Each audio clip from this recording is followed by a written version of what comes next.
Good day everyone. So, ang topic ta for this recording session will be table normalization for SQL database. So, bali ang amo ni nga procedure is ano na siya, um, applicable siya hindi lang sa MySQL database but for on sa tanan nga klase sang SQL. So, example sa normal bali ano na siya ang matabo overview for this topic is maano kita ma mang ma may kayuhon kita nga table which is ano siya dako nga table. So ang tawag na sa usually sa muna nga table is denormalize. Usually mo ni siyang ang denormalize sa mo gini siyang first nga approach sang every database developer. Bali ko mag-structure table, bali tanan-tanan nga data ara lang sa isa ka table which is ano siya okay siya for sa sugod but kung magdugay na hindi gid siya suggested. So example sang denormalize nga table is ang nag-prepare ko de. So amo ni siyang example sa denormalize nga table. So kung i-scan ta siya, pangita ibasahon ta. Medyo ano siya, kung i-base ta sa ano sa column names, bali do ano siya do about siya sa student. So ang una-una tang assume is about siya sa student tapos may course code is tatabi may subject siya. Tapos each every subjects dayon may ano may corresponding every project subjects may corresponding professor. So ano siya medyo kung i-check tang amo ni nga table manotice ta nga damo repetitive nga mga data such as kung iscan ta mabase ta sa student ID. So 1001. So kung i-double click ko siya, may ma-highlight. So may nakita siyang ano 1001 man sa dalom. So same ID sila. Then same ano na din sila, same na sila data. So same email, ano sila aga-highlight gid. Same contact number. And then ang kinalain ng di is um ang iya nga ano nga subject. So since ari siya ang data, history ang una nga entry then ang next nga entry psychology. So separate na sila. Same goes sa phone number, sa course name may mga repetitive man, calligraphy, what history kadamo damo. Same goes sa course code. So instead nga course name siya siguro ano tanan niya. Subject name tapos subject code para mas ano siya, mas align.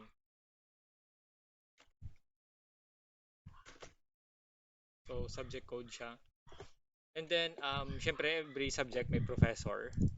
Very generic na bigyan pang ano ko, gin pang gipamutang ko kay so bali ang ano ta ang point ta for this ang before ta mag-start sa normalization ta first ang suggest ko sa inyo is hindi ka mo mag-base nga kung sino di permi una column parte na ni sa iya tanan hindi na siya muna mag-construct or let's say mag-assume sa normalization.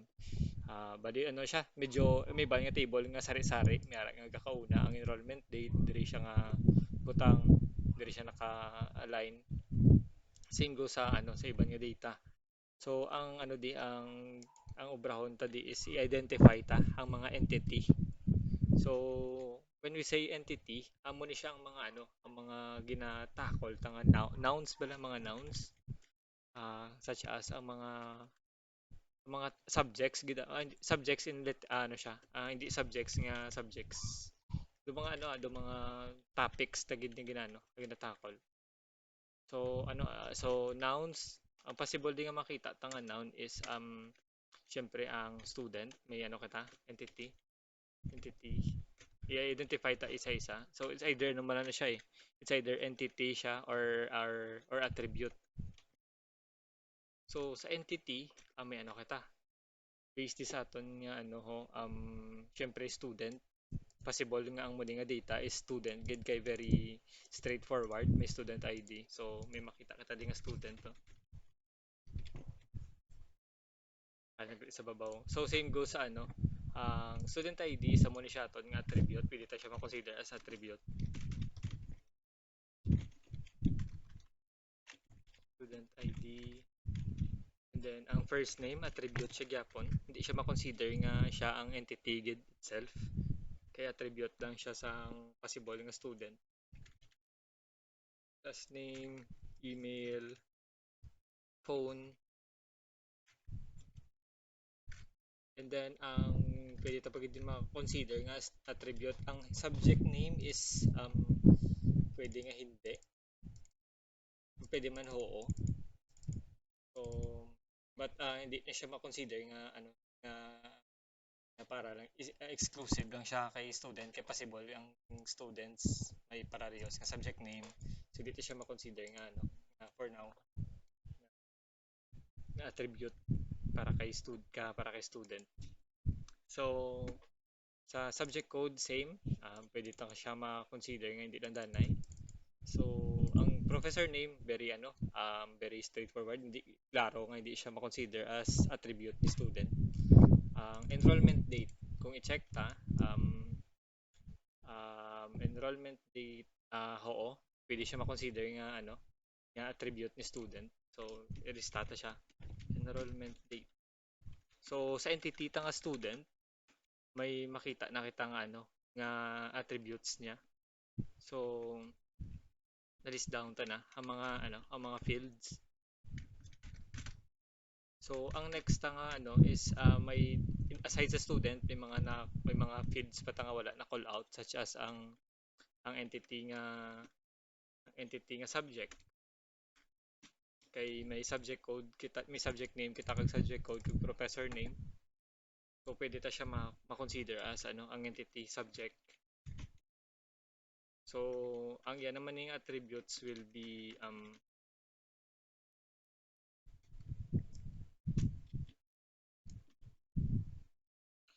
attributes naman ni ano ni subject sa isa ta pangita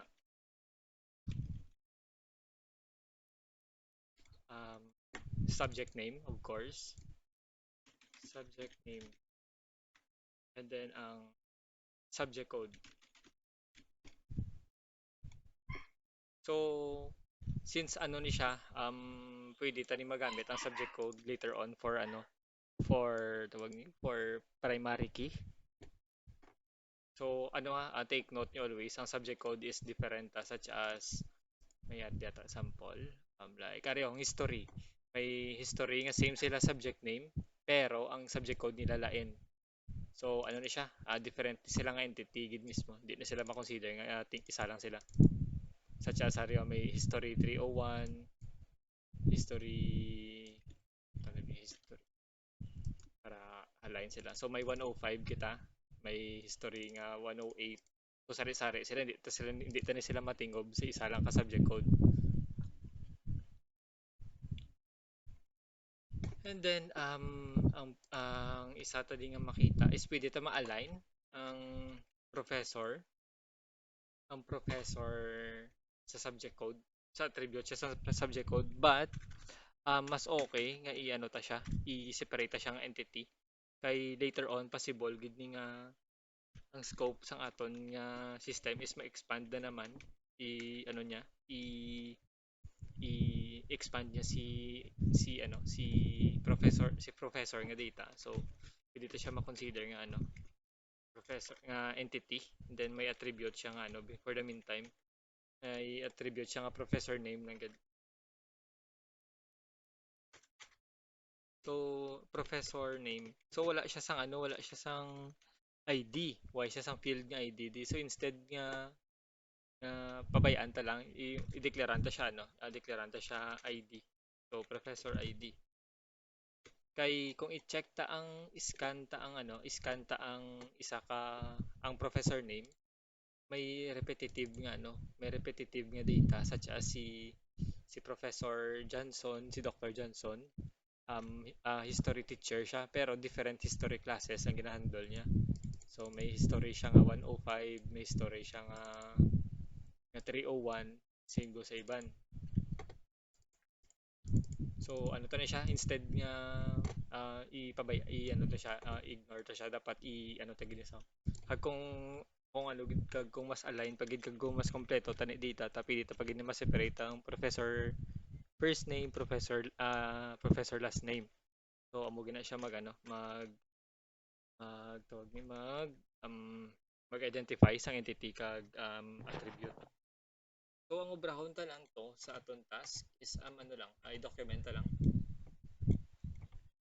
like this like paano ang mga anong mga entity, ano ang mga attributes. And then aside from this, obrahan ta sila sang foreign key. I mean obrahan ta sila sang create table ng statement para ma-connect ta sila. So ang pagpilitan sila mag-delete no. So amo na ning entities ta. Bali tatlo. May subject, may student, may subject, may professor. So later on, um, during sa class ta, ang mga submission nyo is itakol ta kung paano ta ni-connect ang ano ang tatlo ka table na masipid siya obrahan query. So ang obrahan ta nanti for the meantime is after nyo ano after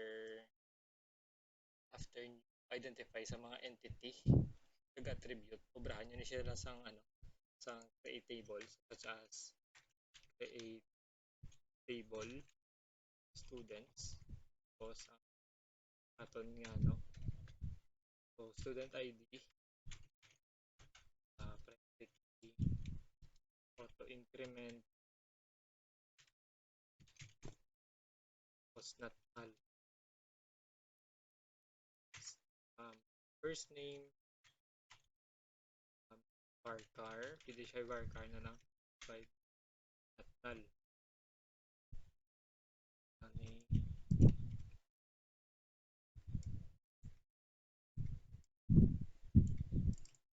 varchar ni sila, varchar, varchar, not null.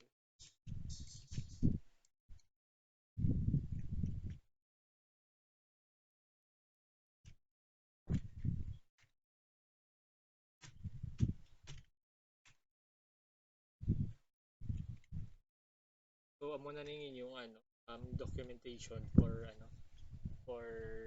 um for students nga table.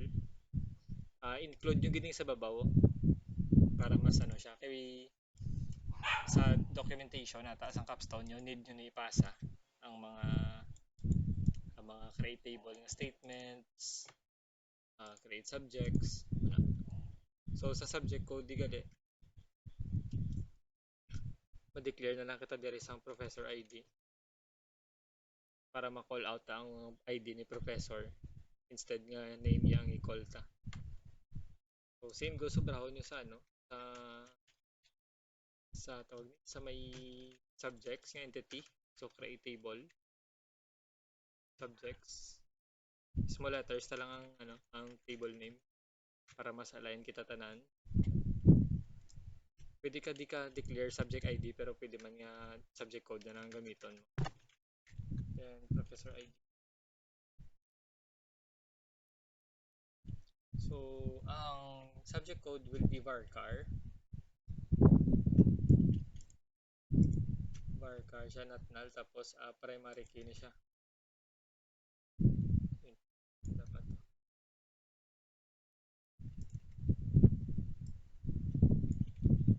So primary key.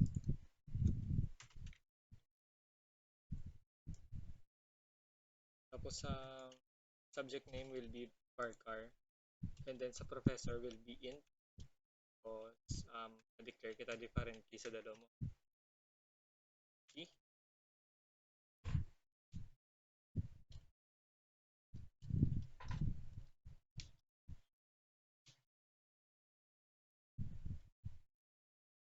Tapos ang syntax is ang professor professor ID, uh, reference professor, ano to, professor ID. So, amo na siya. Same goes sa last part, which is professor, a table. Una ako, since kung ginuna nyo, declare ang nag-declare ka mo different case, so ang pwesto sang professor, yan yung sarili natin siya sa babaw. Ano? Okay, table, professor. Tapos, parent key. Ay, wait. Professor ID.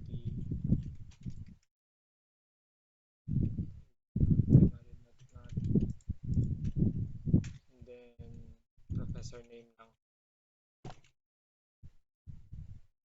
Marker na. So, amo na ninyo nga, ano,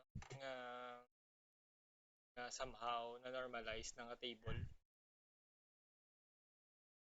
And then, ang kulang talang di is, ano, paano tayo connect si student sa iyang mga, ano, si student sa iyang mga subject. So, maubra kita di last nga table, no? Entity. Entity ni siya, consider siya as entity. Sa muna siya, ang student subject, ano. Dito siya ma-consider student, ano, student subject. Muna. Kay subject, ang mga ano siya ni students. Attribute niya dayon is ano. Ang attribute niya di is, siyempre, ang entry ID. Bali separate siya, ano ni siya, so auto-increment ni siya. Para in case nga si student may bago na naman nga data, sa iya nga say nagpa-enroll na naman siya sa isa naman ka subject, diri ni siya affected moron sa database na ni siya nga part, sa database admin na ni siya nga part. And then syempre before ta sa after sa entry ID ang ano ta, student ID.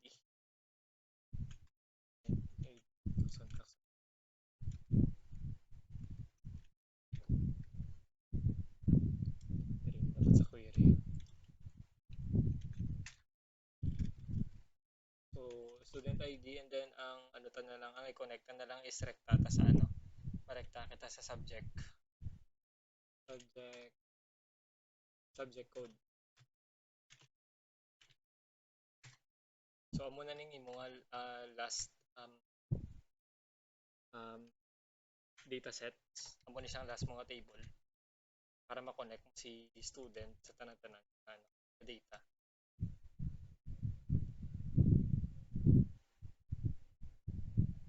Sa part ni student, balikan ta na siya later on. Para i-table kita dire. Table, student, subject.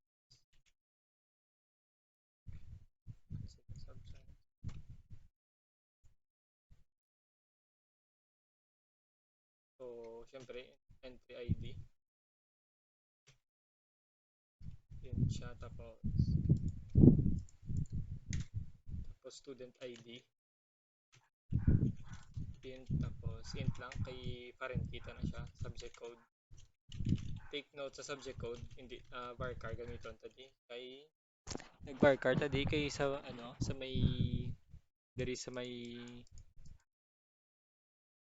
babaw ang pag-declare ta sang primary key is naka-varchar. So kung ano tong field ang iyang data type dapat the same sila sa dalom. So parent key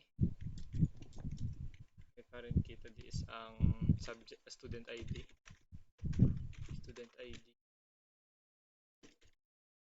References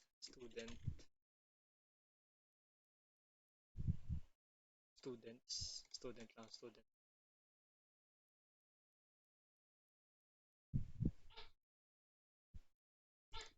And then yung field to, student ID. And then last nga foreign key will be for subject code.